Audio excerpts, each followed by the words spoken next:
వంశీ గారి హీరోయిన్ అంటే స్క్రీన్ అంతా కళ్ళే ముందు.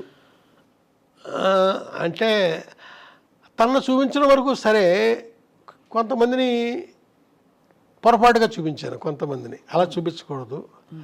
అది ఫర్దర్గా తప్పులు చేస్తుంటాం కదా, ఆ తప్పులకు ముందు చేయకూడదేమో. ఏ పాత్రలు మీకు అలా అనిపించాయి సార్ మీ పాత్రల్లో? అంటే కొందరిని ఎలా చూపించకూడదు. ఇప్పుడు చెట్టు కింద ప్లేటర్లో కిన్నెర్ అనే అమ్మాయి ఉందండి, నేనే పరిచయం చేశాను. వాళ్ళని ఇలా చూపించకూడదు.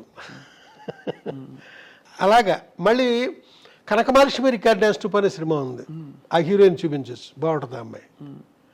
అమ్మాయిని చాలా విచిత్రంగా నేను ఎలా అంటే, అమ్మాయి లైఫ్లో హీరోయిన్గా ఒకే సినిమా చేసినట్టుందండి.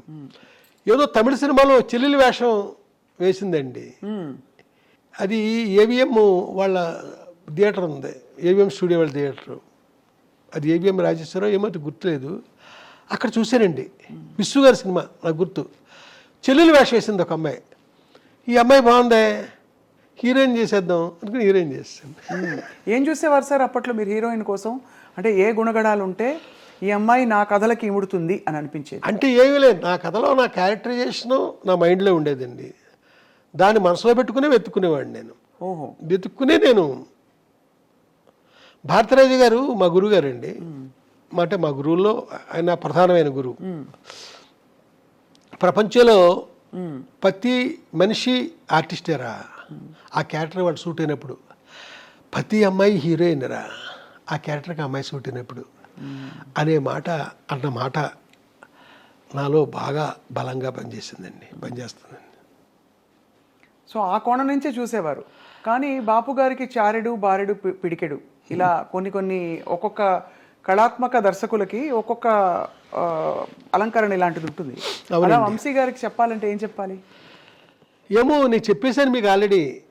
అంతే, క్యారెక్టర్కి వచ్చినట్టే. అవునండి సార్, మీరు ఆ తర్వాత మీ ప్రయాణం కొనసాగిస్తున్నప్పుడు ప్రొడ్యూసర్లు మీ దగ్గరికి ఎలా వస్తారు సార్?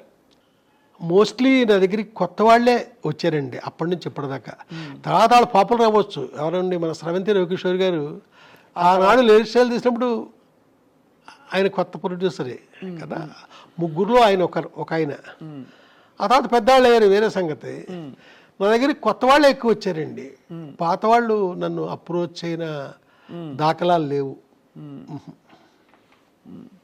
తర్వాత సార్, మీ కథాంశాలు మీరు ఎంచుకుంటున్నప్పుడు నేనేం చెప్పాలి అనే దానికి ఇతివృత్తం మీ భావజాలమా లేక మీకు నచ్చిన కథలన్నీయా? ఇప్పుడు హిచ్కాక్ అంటే నాకు చాలా ఇష్టం అండి. అవును. ఆయన 53 ఎన్నో తీశారు, అన్ని సినిమాలు చూసాను నేను, అన్నీ. ఆయన ఏ కథ ఆయన సొంతంగా రాయలే అన్ని సినిమాల్లోని. ఏదో ఒక నాటకమో నవలో కథో ఏదో ఎవరియో బయట వాళ్ళు తీసుకుని అద్భుతంగా స్క్రిప్ట్ చేసేవారు. ఆయన నాకు ఒక ఇన్స్పిరేషన్ అండి. ఏది నా సొంత కథే ఉండాలని నేను అనుకోను. ఇప్పుడు చెట్టు కింద ప్లేటర్ అనే సినిమా ఉంది, అదొక మలయాళం ఫిల్మ్ అండి.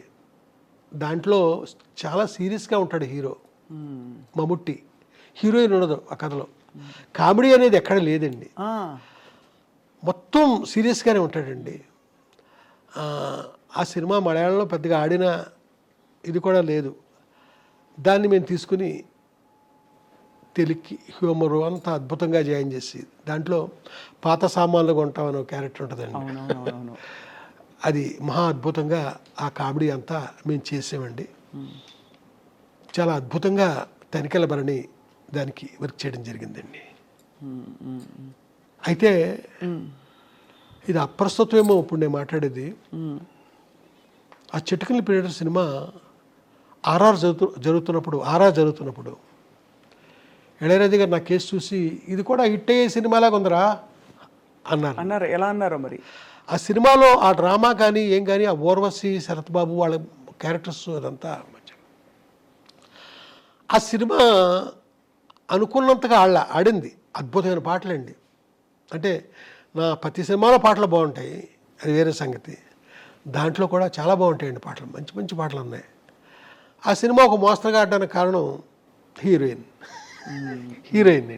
అవును, వర్కౌట్ అవ్వలేదు. హీరోయిన్ వర్కౌట్ అవ్వలేదు.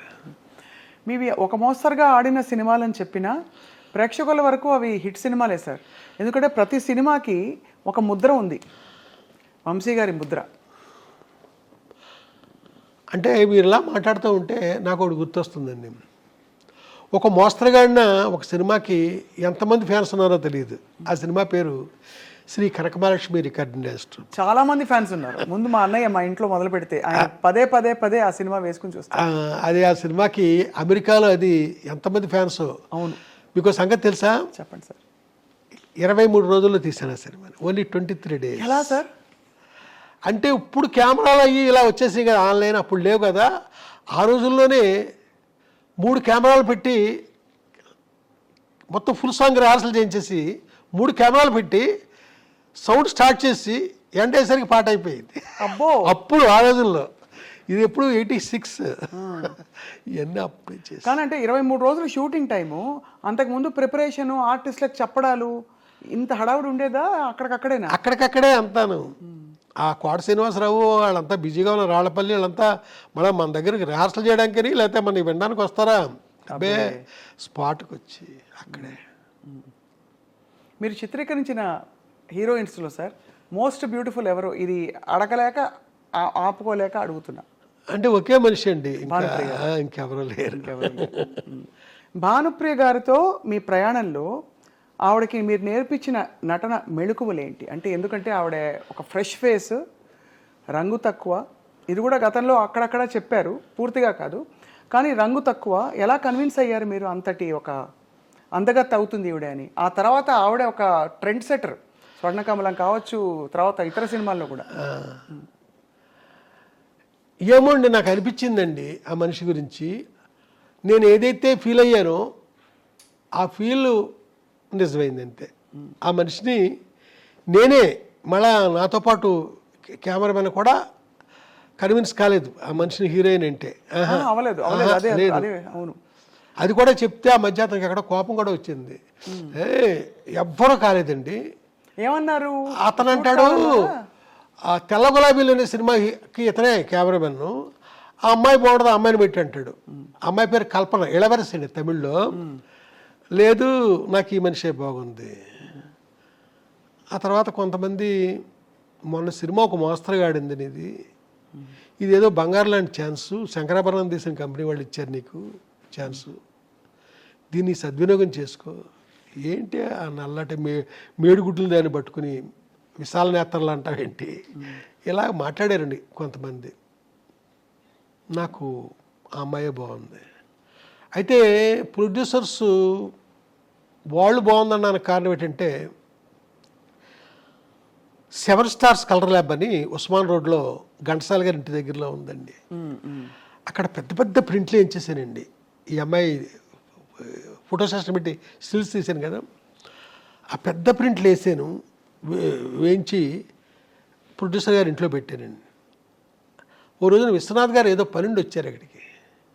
ఆయనకి ఏది నాయసారు భార్య జయలక్ష్మి గారు, డైరెక్టర్ గారికి చూపిద్దాం, వంశీ అమ్మాయి బాగుంది అంటున్నాడు కదా, ఆయన ఏమంటారు అంటే మొత్తం అంతా తిరిగేసి నాకేసి బాగున్నాయి అన్నారు ఆయన.